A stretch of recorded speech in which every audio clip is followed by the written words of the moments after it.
Hello everyone, welcome to my channel study time. आज की video में हम क्लास थर्ड की ईवीएस बुक आस पास का चैप्टर नंबर 7 बिन बोले बात पढ़ेंगे। चलिए आज की वीडियो स्टार्ट करते हैं। फर्स्ट लेसन नंबर 7 दिया है, बिन बोले बात। चुप तुम रहो, चुप हम रहें, चलो एक खेल खेलें।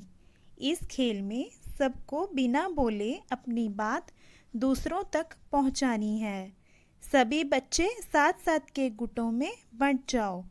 इस खेल में तुम्हारी टीचर सभी गुटों को एक एक कागज़ की पर्ची देगी। हर पर्ची पे कुछ लिखा होगा। सभी अपने अपने गुट में पर्ची पढ़ेंगे।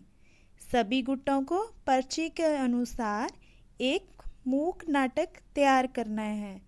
इस बात का ध्यान रखना है कि बिना बोले ही सभी को अपनी बात दूसरों तक पहुंचानी है।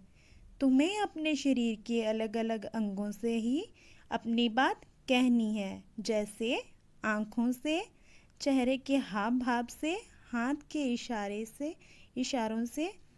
जब सबका नाटक तैयार हो जाए तब सभी गुट एक एक करके आए और सबके सामने अपना मूक नाटक तैयार करें।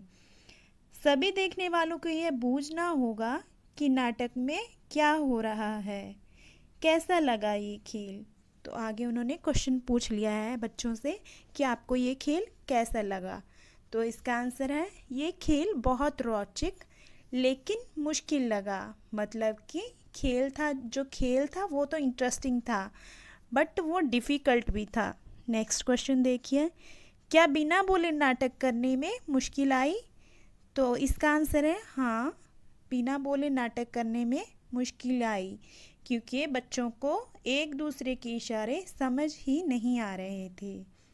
अगले पृष्ठ पर दिए गए चित्र को देखें। चित्र में बच्चे इशारों से बातें कर रहे हैं। देखिए सेकंड पेज पे इन्होंने दिए हैं, दो बच्चे आपस में इशारों से बातें कर रहे हैं। तो पहला क्वेश्चन ऊपर पूछा है इन्होंने, क्या तुमने कभी किसी को इशारों से बातें करते देखा है? हाँ, मैंने गूंगे लोगों को इशारों में बात करते देखा है। नेक्स्ट क्वेश्चन, लोगों को इशारों में बात करने की ज़रूरत कब पड़ती है? गूंगे लोग, इसका आंसर देखिए, गूंगे लोग बोल नहीं पाते, इसलिए उन्हें इशारों से बात करने की ज़रूरत पड़ती है। आगे नीचे दिया है इन्होंने टीचर्स के लिए नोट दिया है, जिन घटनाओं को बच्चे समझ पाएँ, जिनसे स्वयं को जोड़ पाएँ, उनको चुनें ताकि बच्चे उन्हें प्रभावी ढंग से नाटक के रूप में प्रस्तुत कर पाएँ। नेक्स्ट पेज देखिए, हम में से ज़्यादातर लोग बोल और सुन सकते हैं, पर कुछ ऐसे भी लोग हैं जो बोल और सुन नहीं सकते। ऐसे लोग दूसरों को अपनी बातें इशारों से समझाते हैं। दूसरों की बातें वह उनके होंठों को देखकर समझने की कोशिश करते हैं। हम सब भी तो सब कुछ नहीं कर पाते। हम में से कोई गाता अच्छा है तो कोई कविता अच्छी लिखता है। कुछ बच्चे झट से पेड़ पर चढ़ जाते हैं तो कुछ बहुत तेज दौड़ते हैं। कोई चित्र अच्छे बनाता है तो कोई सुर में नहीं गा पाती। हम सब अपनी अपनी तरह से खास हैं। स्कूल इसीलिए तो हैं कि सभी को एक दूसरे से कुछ ना कुछ सीखने का मौका मिले। सबकी तरह जो बच्चे बोल सुन नहीं सकते, वे भी स्कूल जाकर पढ़ते लिखते हैं। इन बच्चों को स्कूलों में इशारों से बातें करने की भाषा सिखाई जाती है। आपने देखा होगा ना, जो गूंगे बच्चे रहते हैं उनके लिए अलग स्कूल होता है, उनको इशारे सिखाए जाते हैं, कैसे वो अपनी बात करें, दूसरों को कैसे समझाएं अपनी बात। आओ एक बच्ची के बारे में पढ़ें जो सुन नहीं सकती। वह बच्ची फिर भी कितना कुछ कर पाती है। आगे नेक्स्ट पेज देखिए, मेरी बहन सुन नहीं सकती। मेरी एक बहन है, मेरी बहन सुन नहीं सकती। मेरी बहन अनूठी है। अनूठी है का मतलब सबसे अलग है, अनोखी है सबसे। बहुत कम लोगों की बहनें ही मेरी बहन की तरह होंगी। मेरी बहन पियानो बजा सकती है। वो पियानो के सुरों को महसूस कर सकती है। वो उंगलियों से छूकर पता कर लेती है कि रेडियो चल रहा है या वो बंद है। कूदने, उछलने और कलाबाजियाँ लगाने में उससे बड़ा आनंद आता है। मेरी बहन अब मेरे ही स्कूल में जाने लगी है। वैसे माँ उसे घर पर बोलने की और होंठ पढ़ने की ट्रेनिंग देती है। क्लास में टीचर और अन्य बच्चे मेरी बहन के कहे सभी शब्दों को समझ नहीं पाते हैं। वो जो कुछ कहना चाहती है उसे वो अच्छी तरह नहीं कह पाती है। कल मैंने धूप का चश्मा पहन रखा था। उसका फ्रेम काफ़ी बड़ा था। उसके कांच भी एकदम काले थे। जब मैं बोल रही थी तो मेरी बहन ने मुझसे चश्मा उतारने को कहा।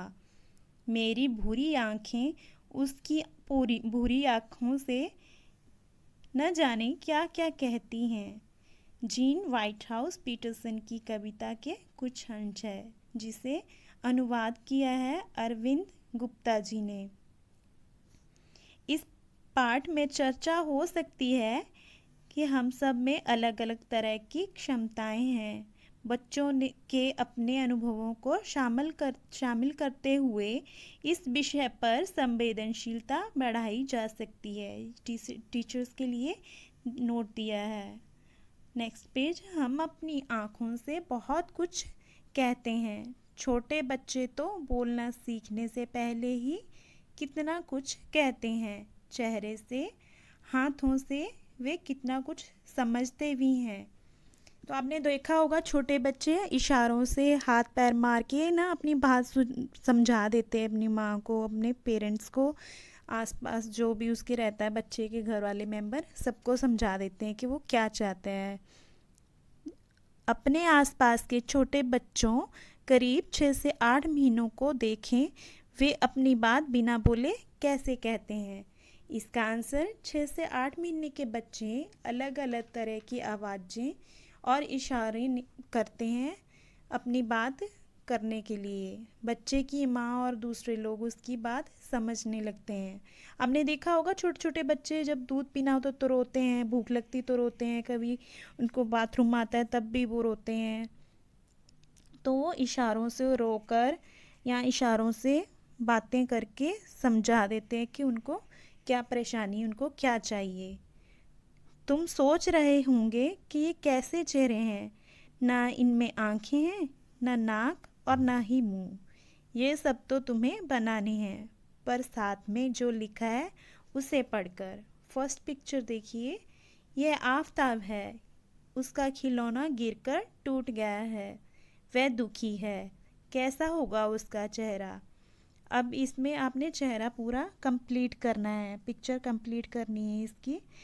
तो इसमें आपने आँखें, नाक और मुंह भी बनाना है उसका। सैड फेस उसका बनाना है क्योंकि आफताब का टॉय जो है टूट गया है, इसलिए वो सैड है। आपको सैड फेस बनाना है। सेकंड पिक्चर देखिए, यह जूली है। कल ही उसकी छोटी बहन पैदा हुई है। वह बहुत खुश है। उसका चेहरा बनाओ। तो ये जूली है, इसकी छोटी बहन हुई है, तो इसको बहुत खुशी है। इसका स्माइलिंग फेस बनाना है, हैप्पी फेस। तो यह जामिनी की अम्मा है। आज जामिनी ने जब रसोई में से अचार की शीशी निकाली, शीशी गिरकर टूट गई। अम्मा का चेहरा बनाओ। तो इसमें जो जामिनी की अम्मा का चेहरा कैसा होगा, गुस्से वाला होगा, क्योंकि जामिनी के हाथ से अचार की शीशी टूट गई थी। तो अम्मा का गुस्से वाला चेहरा आपको बनाना है। नेक्स्ट पिक्चर देखिए, ये रेहाना है। रेहाना को कुत्तों से बहुत डर लगता है। वह खेल रही थी, अचानक से उसके सामने एक कुत्ता आ गया। कैसा होगा रेहाना का चेहरा। तो आपने इसमें उसका डरा हुआ फेस बनाना है। रेहाना का डरा हुआ फेस बनाना है। जब वो डर गई थी कुत्ते से, तो वैसा फेस बनाना है आपको, डरा हुआ। Next page.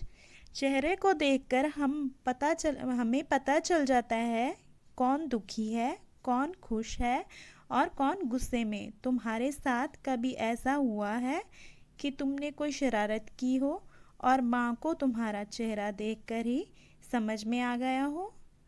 नाच से भी हम अपनी बात दूसरों तक पहुंचा सकते हैं। नाच में इशारों और चेहरे के हाव भाव का इस्तेमाल करते हैं। इन्हें मुद्राएं कहते हैं। नीचे नाच की कुछ मुद्राएं दी गई हैं। बताओ ये मुद्राएं क्या दिखा रही हैं। इसमें नाच की मुद्राएं दी गई हैं। नीचे क्वेश्चन दिया गया है, नाच की कुछ मुद्राएं तुम भी सीखो और करके दिखाओ। नेक्स्ट पेज देखिए। चित्र को देखकर अपने मन से कहानी बनाओ, अपने साथियों को सुनाओ। तो इसमें आपने कहानी बनानी है। पिक्चर को देख के क्या बन रही है, तो इसमें लिख सकते हैं, एक गिलहरी थी, वह एक बरगद के पेड़ पर रहती थी। एक दिन उसने कुछ दाल, चावल और सब्जी इकट्ठा की। फिर उसने उसकी खिचड़ी बनाई। फिर उसने अपने दोस्तों को भी खाने पर बुलाया और सबने इकट्ठे खाना खाया और इन्जॉय किया। सबने गिलहरी को धन्यवाद दिया। तो इसके साथ हमारा ये लेसन कंप्लीट होता है।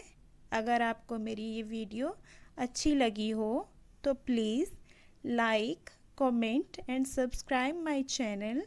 Thank you for watching my video.